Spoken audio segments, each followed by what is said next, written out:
बिस्मिल्लाहिर्रहमानिर्रहीम। Dear students, अस्सलाम वालेकुम। वाबर नदीम हियर। डियर स्टूडेंट्स, आप लोगों के बहुत सारे क्वेश्चंस थे।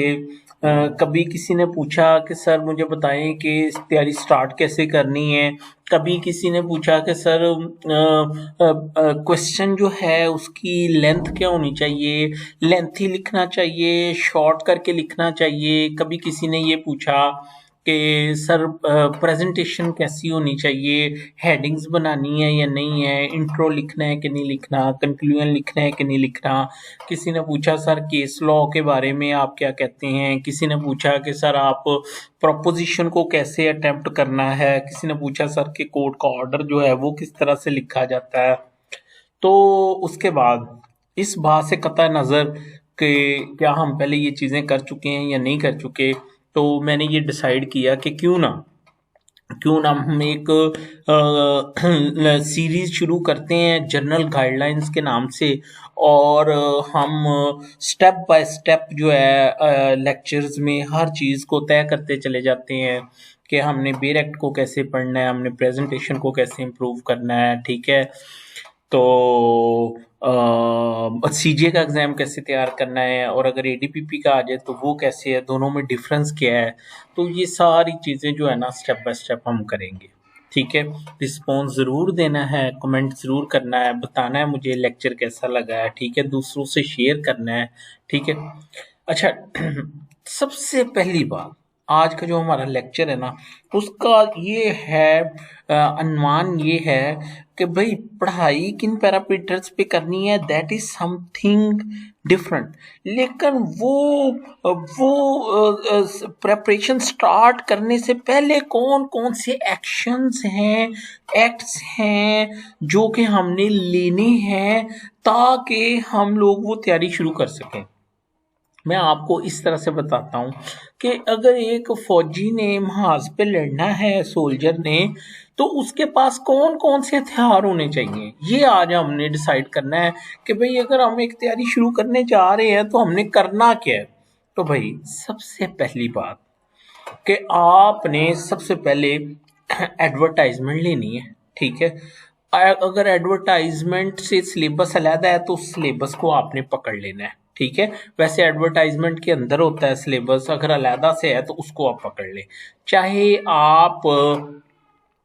आप सीजे की तैयारी कर रहे हैं, चाहे आप एएचए की कर रहे हैं, चाहे आप एडीपीपी की कर रहे हैं, चाहे आप डीडीपीपी की कर रहे हैं, तो आपने सबसे पहले क्या जो फोरमोस्ट आपने जो काम करना है वो आपने ये करना है कि आपने उसका जो है वो कहीं से आपने सिलेबस उस पोस्ट के लिए जो है आपने उसको क्या करना है, अरेंज करना है। मैं साथ के साथ जो है वो लिखता भी जाता हूँ। ठीक है, ताकि आप लोगों को जो है वो समझाने में जो है वो आसानी रहे। ठीक है, तो जो सबसे पहला जो स्टेप हम लेंगे वो क्या होगा, वो होगा जी अरेंज सिलेबस। अरेंज सिलेबस, ठीक है।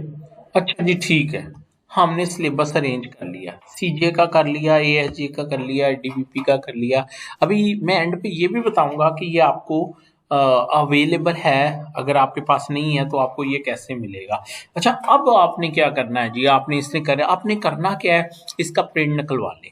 इसका क्या कर लें, ये सिलेबस का आप प्रिंट निकलवा लें, और अगर मार्केट से मिल सकता है तो आप वहां से ले लें। ठीक है, अब आप उसको उस सिलेबस को गौर से पढ़ें। ठीक है, उसको पढ़ें, और पढ़ने के बाद जो उसमें सब्जेक्ट्स हैं उनको, बेशक उसने लिस्ट बनाई हो, आप अपना एक रजिस्टर बनाएं, और आप उन जो स्टैट्यूट्स जो लॉज आपने पढ़ने हैं ना उनको इन लिस्ट कर दें। In list the all all laws included in the syllabus। ये आपने दूसरा काम कर दिया। ठीक है, क्या किया जी आपने कि आपने जो है वो क्या कहते हैं, एडवर्टाइजमेंट को बड़ी अच्छी तरह से पढ़ा। उस एडवर्टाइजमेंट को पढ़ने के बाद आपने क्या किया, उसके मुताबिक जो है वो जो लॉज हैं उन सब को क्या कर लिया आपने, इन लिस्ट कर लिया। ठीक है। अच्छा, अब आपने जो अगला काम करना है ना वो बहुत इंपॉर्टेंट है। और वो क्या काम है कि वो जो आपने लॉज इनलिस्ट किए हैं, ठीक है, उसके बारे में जो रेलिवेंट बुक्स, जो बेयर एक्ट्स हैं, वो आपने अरेंज करनी है।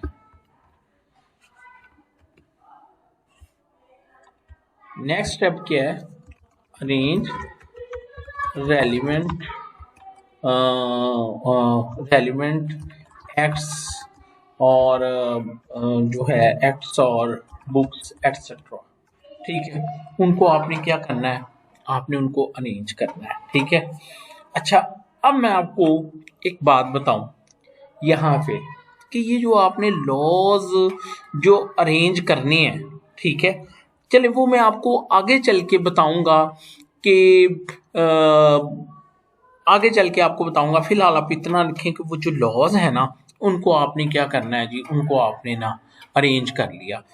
अब बताई हुई हैं वेबसाइट, ऑफिशियल वेबसाइट्स बताई हुई हैं कि जहाँ पे जो है वो क्या कहते हैं, जहाँ पे से आप अपडेटेड अमेंडेड लॉज जो हैं उनको क्या कर सकते हैं, आप अपलोड कर सकते हैं। ठीक है, और डाउनलोड कर सकते हैं। नहीं तो मैं आपको 2 मिनट में बता देता हूँ। एक ये फेडरल लॉज की है, ठीक है, और एक पंजाब लॉज की वेबसाइट है। ले जी, ये देखें, आप इस पे गौर करें, ए कंट्रोल प्लस, ओहो वो तो हो ही नहीं रहा, ये है Pakistan code dot gov dot PK. Federal laws है वो यहाँ से अपलोड कर लो, चाहे उर्दू में कर लो चाहे इंग्लिश में कर लो। और जो प्रोविंशियल लॉज हैं वो Punjab code dot Punjab dot gov dot PK, यहाँ से डाउनलोड कर लो, चाहे इंग्लिश में कर लो चाहे उर्दू में कर लो, वो आपकी मर्जी है। पीडीएफ में डाउनलोड हो जाएंगे, उनको एक जगह पे आप क्या करते जाएं, सेव करते जाएं। ठीक है। अच्छा, और अगर वो लेंथीज हैं लॉज तो फिर आप अपडेटेड मार्केट से जो है वो अरेंज करें, क्या कहते हैं उसको, बेयर एक्ट्स वगैरह वो अरेंज करें और वो लॉज को जो है ना वो मुकम्मल करें। अच्छा, मैं आपको मजे की बात बताऊं, लॉज जो है ना उनके अंदर ना यूजुअली रूल्स नहीं लिखे होते, हालांकि रूल्स हमेशा जो है वो किसका हिस्सा होता है, वो एक्ट का हिस्सा होता है। ठीक है, तो वो रूल्स आपको कैसे पता चलेंगे, मतलब फैमिली कोर्ट एक्ट तो लिखा हुआ है सिविल जज के एग्जाम में, ठीक है, या फैमिली लॉज लिखे, या लैंड रेवेन्यू एक्ट तो लिखा हुआ है, लेकिन लैंड रेवेन्यू रूल्स 1967 उसमें जो है वो नहीं लिखा हुआ। तो ये चीज हमने खुद ऑब्जर्व करनी है और मैं आपको बताऊंगा कि वो रूल्स आप कैसे उनको आगे जाके ऑब्जर्व करेंगे कि वो इसमें शामिल है या नहीं है शामिल। लो बच्चों, अभी तक जो मैंने आपको बताया, मैंने कहा कि एडवर्टाइजमेंट को पढ़ो, उसके मुताबिक सिलेबस जो है उसको क्या करो, उसको इनलिस्ट करो कि जी ये इसका सिलेबस है, फिर उसके मुताबिक अपनी जो लॉज हैं उसको क्या करो, उसको जो है उसको अरेंज कर लो। ठीक है, और उस लॉज में जो है वो रूल्स भी शामिल होंगे। ठीक है। अच्छा, अब मैं जो आपको बात बताने लगा हूं ना वो बड़ी इंपॉर्टेंट है, उसको आपने गौर से सुनना है। वो ये है कि जो एडवर्टाइजमेंट में या सिलेबस में जो सब्जेक्ट्स दिए होंगे ना वो होंगे प्राइमरी सोर्सेज, सब प्राइमरी बेसिक लॉज होंगे। ठीक है, देखिए ये जो होंगे ना रेलिवेंट लॉज, ये बेसिकली आपके क्या होंगे, ये आपके बेसिकली प्राइमरी सोर्सेज होंगे, primary primary sources of law होंगे ये आप लोगों के। ठीक है, अब सेकेंडरी सोर्सेज ऑफ लॉ कौन से होते हैं, ठीक है, ये बड़ा इंपॉर्टेंट है कि सेकेंडरी सोर्सेज ऑफ लॉ कौन से होते हैं, ये बड़ा इंपॉर्टेंट है बच्चों, और आपने इसको भी अरेंज करना है। अब ये कैसे करना है, सेकेंडरी,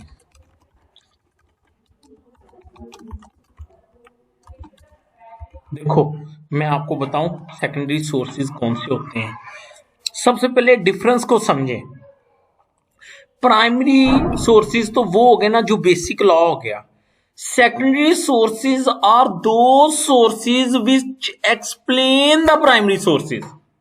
ठीक है, आप इसको उस सेंस में ना लें जो हमने जूरिस्प्रूडेंस पे पढ़ा था। यहां पे जो मैंने टर्में बताई हैं उसको पढ़ें कि सेकेंडरी सोर्सेज से क्या मुराद है। अब मैं आपको सेकेंडरी सोर्सेज गिनाऊं, सर बाबर के लेक्चर, सर जहांजेब के लेक्चर, मैम अमरीन के लेक्चर, यूट्यूब के लेक्चर्स, ठीक है, कहीं से लिखा हुआ आर्टिकल, कहीं से कोई गाइड मिल जाए, कहीं से कोई कमेंट्री वाली बुक्स मिल जाए, ये सारी की सारी जो हैं ये क्या हैं, ये सेकेंडरी सोर्सेज ऑफ लॉ हैं। और इनका ऑब्जेक्टिव एक ही है, सिर्फ और सिर्फ जो बेसिक लॉ है उसको एक्सप्लेन करना। जो केस, जो प्रेसिडेंट्स हैं वो भी क्या है, वो सेकेंडरी सोर्सेज हैं जो बेयर एक्ट को ही क्या करते हैं, जो एक्सप्लेन करते हैं। तो बच्चों आपने जो तैयारी करनी है, ठीक है, उसके साथ आपने बेयर एक्ट को तो पढ़ना ही पढ़ना है।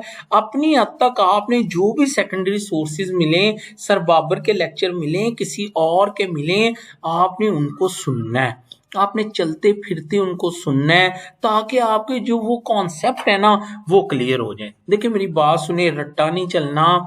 अब तो जर्नल कॉन्सेप्ट आपके चलने हैं। और जर्नल कॉन्सेप्ट आपके कैसे चलेंगे कि रिमांड का सेक्शन आपने पढ़ लिया है, अब आपने, किसी ने कहा जी कि ये केसला है, आपने उसको पढ़ लिया, किसी ने कहा जी ये सर बाबर का लेक्चर है उसको देख लिया, किसी ने कहा जी ये बुक बड़ी अच्छी है उसको थोड़ा बहुत देख लिया।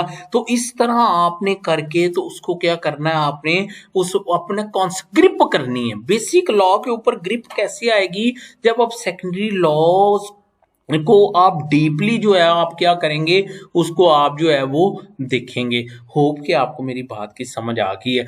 तो फिर आपने क्या करना है कि आपने लॉस तो अरेंज करने ही करने हैं। अब आपने देखना है कि मैं इस पे सेकेंडरी सोर्सेज कौन से हैं, यूट्यूब के ऊपर वो टॉपिक सर्च करने हैं। बड़े अच्छे अच्छे, बाबर नदीम कुछ भी नहीं है, बड़े अच्छे अच्छे लोग पढ़े हुए हैं, इतने ज़बरदस्त किस्म के वो लॉयर्स लेक्चर देते हैं कि आप हैरान रह जाएं। प्रैक्टिकल पॉइंट ऑफ व्यू से वो लेक्चर देते हैं, मैं आप लोगों के साथ शेयर भी करता रहता हूँ, ठीक है। तो उनको भी आपने साथ ले लेना, ठीक है। देखो बच्चों, याद रखना मेरी बात, मैं ये कभी नहीं कहूँगा कोई आप गाइड ना पढ़ें, आप नोट्स ना किसी के इस्तेमाल करें, ज़रूर करें, लेकिन उसके ऊपर डिपेंड ना हो जाए। उसके ऊपर अगर डिपेंडेंट हो जाएंगे ना तो फिर आप नुकसान उठाएंगे, आपका कॉन्सेप्ट नहीं क्लियर होगा। अगर आपको उसको इस नीयत से पढ़ रहे हो ना कि मैं जो बेसिक लॉ है उस पर ग्रिप कर लूं, तो आप कामयाब हो जाओगे। लेकिन आप सिंपल अगर ये समझ के वो करोगे ना यार कि ये जो डोगर की गाइड है इसको अगर मैं कर लूँ ना तो मैं निकल जाऊंगा, अगर आप निकल गए हो तो आप बहुत बड़े लकी हो। अदरवाइज 99% चांसेस ये है कि आप अपना नुकसान कर लोगे। उसकी रीज़न है, उसकी रीज़न ये है कि अगर तो उसने सीधा सीधा क्वेश्चन पूछ लिया तो बिस्मिल्लाह बल्ले बल्ले, लेकिन अगर थोड़ा सा उसने घुमा के क्वेश्चन पूछ लिया, उसने वही क्वेश्चन प्रोपोजिशन की सूरत में पूछ लिया, उसने वही क्वेश्चन ऑर्डर की सूरत में पूछ लिया, तो आप इधर उधर देखेंगे कि मैं अब क्या करूं, ठीक है। तो ये चीज बड़ी इंपॉर्टेंट है कि आपने सेकेंडरी सोर्सेज को जरूर देखना है पॉजिटिव सेंस में। मसलन अगर गाइड है तो उसको इस सेंस में जरूर देखें कि यार इसने हेडिंग्स क्या बनाई हैं, इसकी प्रेजेंटेशन क्या है, इसने किस तरह क्वेश्चन अटेम्प्ट किया है, इसने कौन सी अनोखी नई चीज जो है वो इसने लिख दी है, उसको जरूर देखें, उसको जरूर देखें आप, लेकिन उसके ऊपर डिपेंड ना हो जाए, ठीक है, लकीर के फकीर ना हो जाए। बच्चों होप कि आपको मेरी बात की समझ आ गई कि आपने क्या किया है, आपने जो है वो क्या कहते हैं सिलेबस अरेंज कर लिया, लॉज को रेलिवेंट को कर लिया, उसके बाद आपने उसके मुताबिक एक्ट्स और बुक्स जो हैं वो अरेंज कर ली। उसके बाद जो सेकेंडरी सोर्सेज थे वो दोस्तों से पूछ के, दोस्तों को फोन करके, नेट पे सर्च करके, किसी सीनियर से पूछ के वो सोर्सेज भी अरेंज कर लिए कि मैं ये सीपीसी शुरू करने लगा हूं तो उस पर सेकेंडरी सोर्सेज में मेरे लिए क्या बेस्ट रहेगा। किसी ने कहा कि लेट आमिर रजा साहब की जो वो रहमतुल्लाह अलैह, अल्लाह ताला उनको जन्नत नसीब करे, वो ऐसा काम कर गए हैं कि अब भी उनकी किताब जो है वो उसके बगैर जो है वो कोई लाइब्रेरी मुकम्मल नहीं होती, ठीक है। तो मैं भाई वो बड़ी ज़बरदस्त है, उसको सामने रख लें और उससे देख के तो वो सीपीसी को जो है ना, साथ में सीपीसी का बेर एक्ट और साथ में वो कमेंट्री को जो है वो आप जो है देख लें, ठीक है। तो इस तरह साथ में किसी का जो लेक्चर है उसको आप सुन लें। अच्छा जी, अब आपने आगे क्या करना है, ये भी आपने कर लिया, आपने सिलेबस अरेंज कर लिया, उसका प्रिंट निकाल लिया, आपने बेर एक्ट अरेंज कर लिए। अब जो काम है ना वो बड़ा इम्पोर्टेंट है। अब आपने ना पास पेपर्स अरेंज करनी है। क्या करनी है? सोर्सेज, सेकंड सोर्सेज में क्या आ जाएंगी वो, अरेंज रेलिवेंट बोर एक्ट्स, ठीक है, ये तो प्राइमरी सोर्सेज हो जाएंगे ना। और सेकेंडरी सोर्सेज में बुक्स, ऑडियो, वीडियो, लेक्चर्स, ठीक है, आर्टिकल्स, केस लॉज, ठीक है, ये सारे के सारे किस में आ जाएंगे? ये सेकेंडरी सोर्सेज में आ जाएंगे, ठीक है। अब बच्चों आपने क्या करना है?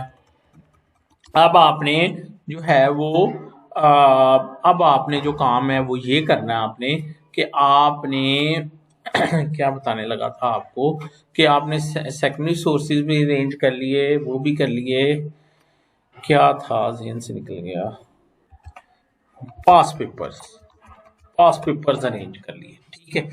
अब बच्चों पास पेपर्स बड़ा इंपॉर्टेंट है। पास पेपर अरेंज कर लिए, उसका प्रिंट निकलवा लो। अगर सीजे की तैयारी कर रहे हो, एडीपीपी के, तो रीसेंट 5 साल के पेपर भी आपके लिए काफ़ी होंगे, ठीक है, बड़े इंपॉर्टेंट है। चाहे आप एएसजे की तैयारी कर रहे हैं, चाहे आप डीडीपीपी की कर रहे हैं, आप लें, उनका प्रिंट करवाएं, उनको बाइंडिंग करवाएं, उसको अरेंज करवाएं। चाहे इस काम पे आपको 1 हफ्ता लग जाए, कोई इशू नहीं है, वो 1 हफ्ता आपका बड़ा काम आने वाला है, ठीक है। ले जी, आप कहते हैं कि सर जी मैंने पास पेपर्स भी अरेंज कर लिए, ठीक है। अब आपने पता क्या करना है? अब आपने जो सब्जेक्ट भी शुरू करना है उसके कम से कम 4-5 जो लास्ट पेपर्स हैं उनको आपने पढ़ना है, बार बार पढ़ना है। जब आप पढ़ोगे तो आपको पता चलेगा कि जो एडीपीपी का सिलेबस है उसमें वो सब्जेक्टिव क्वेश्चन पूछ रहा है for the sake of argument, या वो प्रोपोजिशनल क्वेश्चन पूछ रहा है। सीजे के पेपर में वो पहले सब्जेक्टिव पूछा करता था, लेकिन अब वो प्रोपोजिशंस देता है, अब वो ऑड कोट ऑर्डर पूछ लेता है, ठीक है, अब वो किसी केस लॉ के रेफरेंस से पूछ लेता है। तो आपने वो सारी चीजें जो है वो नोट करनी है कि ये 3-4 साल से क्या कर रहा है, ये किस एंगल से पेपर बना रहा है, कंसेप्चुअल बना रहा है, सब्जेक्टिव बना रहा है, किस तरह से बना रहा है, ठीक है। तो आपने ये चीजें बड़ी डीपली जो है ना उनको नोट करना है, पढ़ना है कि ये क्वेश्चन इसने किस तरह से पूछा है, ये सीआरपीसी का क्वेश्चन इसने किस तरह से पूछा है। अब जब आप 2-4 पेपर पढ़ लेंगे ना तो आपके ज़हन में एक स्कीम बन जाएगी कि यार ये प्रोपोजिशन भी आ सकती है, ये कंसेप्चुअल इस तरह से भी क्वेश्चन पूछ सकता है, ये किसी भी टॉपिक को इस तरह करके भी पूछ सकता है, इस तरह से करके भी पूछ सकता है, इतने नंबर का क्वेश्चन पूछ सकता है। और उसी को करते करते आपको पता चलेगा कि यार इसके साथ रूल्स भी पढ़ने हैं मैंने, यानी वो जो पास पेपर देखेंगे तो आपको पता चलेगा कि समटाइम वो रूल्स के हवाले से भी जो है वो क्वेश्चन जो है वो कर लेता है। और अगर हो सके तो वो जो पास पेपर्स है ना, आपने सबसे पहले ना उनका रेलिवेंट प्रोविजन ढूंढ के उनके आगे लिखनी है। यकीन जानिए अगर आप ये कर लेंगे ना तो आपके वो जो मसला ना आपका कि सर कौन से क्वेश्चंस है जिस पे फोकस करना चाहिए, वो वैसे ही आपको याद हो जाएंगे। जब हर दूसरे क्वेश्चन में बेल आएगा तो आपको पता चल जाएगा बेल बड़ा इंपॉर्टेंट है, ये टॉपिक बड़ा इंपॉर्टेंट है। तो आप खुद ब खुद उसके ऊपर जो है वो फोकस करेंगे, आपको खुद ही पता चल जाएगा यार ये जो प्रीएम्पशन एक्ट जितना छोटा है इसमें से उतने ज्यादा क्वेश्चन पूछ रहा है, तो आप उसके ऊपर फोकस करोगे। आपको खुद ही पता चल जाएगा कि यार उसका जो फ्ला सेक्शन है उसके ऊपर वो बड़ा फोकस करता है। तो ये आपने वो जो करना है ना, वो गो थ्रू करने हैं, वो क्या कहते हैं उसको, सिलेबस गो थ्रू, सॉरी पास पेपर वो गो थ्रू करने हैं आपने। वहां से आपको ये पता चल जाएगा कि उसका ट्रेंड क्या है, वो क्वेश्चन किस तरह से पूछ रहा है, और फिर आपको ये भी पता चल जाएगा कि कौन कौन से इंपॉर्टेंट क्वेश्चंस हैं जो है वो पूछ रहा है। तो बच्चों ये था आज का लेक्चर, ठीक है। अब मैं आपको ऑनेस्टली स्पीकिंग बताऊं, ये सारी चीज़ें मैं आपको बता चुका हूँ, ये सारी चीज़ें अवेलेबल हैं। अगर नहीं तो अभी यूट्यूब पे एक लेक्चर पड़ा हुआ है आर यू न्यू कमर, उस लेक्चर्स को देखें, उसके नीचे लिंक्स दिए उनको खोल लें। मैं आपको बता भी देता हूँ, ये देखें गूगल ड्राइव पे आपने जाना है, ठीक है, गूगल ड्राइव पे जाना है और ये देखें ये एग्जाम फोल्डर के अंदर सिविल जज एग्जाम और एडीपीपी एग्जाम। अब मैं सिविल जज एग्जाम को खोलूं, ये देखें ये सिलेबस पड़ा है, ये देखें ये पास पेपर पड़े हुए हैं, ठीक है। तो जो चीजें मैं आपको कह रहा था अरेंज करो, वो सारी की सारी चीजें जो है वो यहाँ पे पड़ी हुई हैं और वेबसाइटें आपको बता दी हैं, तो आप उसको अरेंज कर सकते हैं। इसी तरह आप एडीपीपी के एग्जाम में चले जाएं, ये देखें इधर भी आपको ये देखें पास पेपर भी मिलेगा आपको, ठीक है। इधर रेलिवेंट लिंक्स भी पड़े हुए हैं, इधर आपको ये सिलेबस लॉज अपडेटेड लॉज भी पड़े हुए हैं। हाँ बच्चों ये देखो सिविल जज का पेपर खोलो, आप प्लीज इसको जो है ना एक एक फोल्डर को गो थ्रू करो और अपना नक्शा बनाओ अपने एक पेज के ऊपर कि कौन सी चीज कहाँ पे पड़ी हुई है। ये देखिए ये सिलेबस पड़ा है, ये सॉल्व प्रोपोजिशन, ये पास पेपर पड़े हैं, ऑर्डर राइटिंग, इंटरव्यू, जर्नल, ये देखो बेटा paper 1, paper 2, paper 3, paper 4, paper 5, paper 6। बच्चों ये खजाना है, ये खजाना है। देखिए ये पेपर 1 को खोलें, जो बेसिक लॉ होगा ये प्राइमरी सोर्सेज होंगे, ये क्या होंगे, ये प्राइमरी सोर्सेज होंगे। उर्दू में भी रखे हैं, इंग्लिश में भी रखे हैं, उर्दू में भी रखे हैं, इंग्लिश में भी रखे हैं। देखिए ये देखें उर्दू में भी वो लॉज मिलेंगे आपको, वो लॉज आपको उर्दू में भी मिलेंगे और वो लॉज आपको जो है वो लॉज आपको इंग्लिश में भी मिलेंगे, ठीक है। बेसिक लॉज और इंग्लिश में भी वो आपको सारे अपडेटेड बेयर एक्ट जो है वो मिल जाएंगे, ठीक है। अच्छा उसके बाद ये तो हो गया ना वो।